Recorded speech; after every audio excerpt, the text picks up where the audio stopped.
2000 or 2001 Toyota Camry. So I did up this car and it was always a bear to start. Now I think that I did get a bad batch of gasoline and it was just kind of on the edge of being too old in order to be really combustible. You know, it'd take a lot of cranking and then it would start up.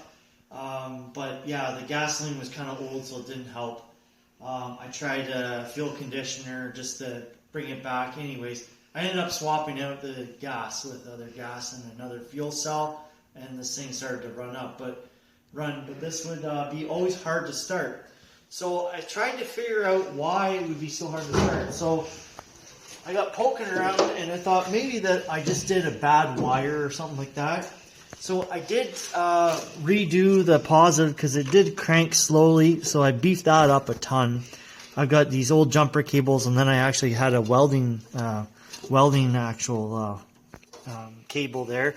And the ground, I beefed that up a ton. And I thought this right here was like I think it was a 60 amp. So I redid that because that blew. And I think that why it blew was there was, let's see, right here. There was some unknown wires right here, and I wasn't sure if this was positive or negative. I'm still not 100% sure, but I do believe that this is negative. I have to confirm that. But anyways, what had happened is it just would not run at all. You could spray some brake clean in it, and it would finally start up, but it wouldn't stay running. So I thought that there was a fuel pump issue. So I got looking, okay, maybe I have a bad fuel pump. So anyways, I'm getting power. I can hear it hum a little bit, but it doesn't stay on when it's running. Now, I thought that I might have done something wrong with the wiring because you put just 12 volts to the pump there to get it to go. I also disconnected the alternator, and I disconnected a couple things that I thought maybe were the culprit. But anyways, why it wouldn't start and wouldn't stay running, I thought, okay, well, I just have a poor ground or something like that, or disconnected or incorrect wiring. So this harness that I made, I actually ended up having a poor connection, and it was just cranking so much that it would back feed through, and these would get too hot. So this was the four plug ECU. So I took the ECU out.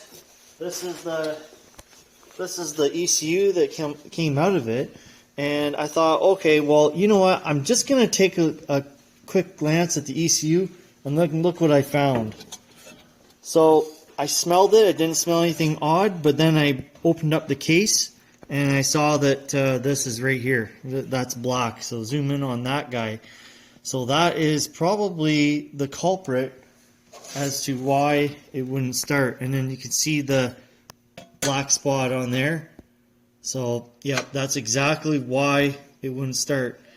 Now I have to find another ECU, but I just wanted to share that make sure that you get all your wiring right in the first place, because you might run into an issue like this, like I did, where you have you have run into a wiring issue. But I thought that maybe it was just something silly that was causing this not to start.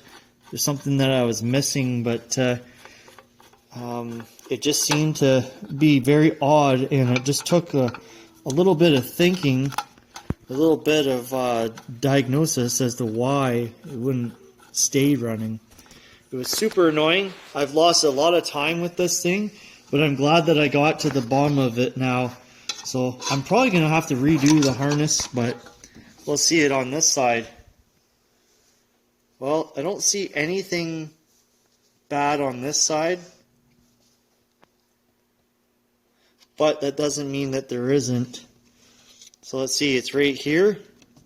Let's check that out. So it would be right there.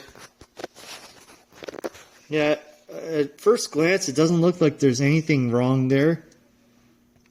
But maybe this could be repaired, but I think I'd just grab another ECU and throw it in it and be done with it, get it running and going. But sure was annoying, and I'm glad I got to the bottom of the problem. Well, at least I went over all the wiring again, so I think I've come to the conclusion that that one wire that was loose was put in the wrong spot, and that might have caused the thing in the first place. So here we go.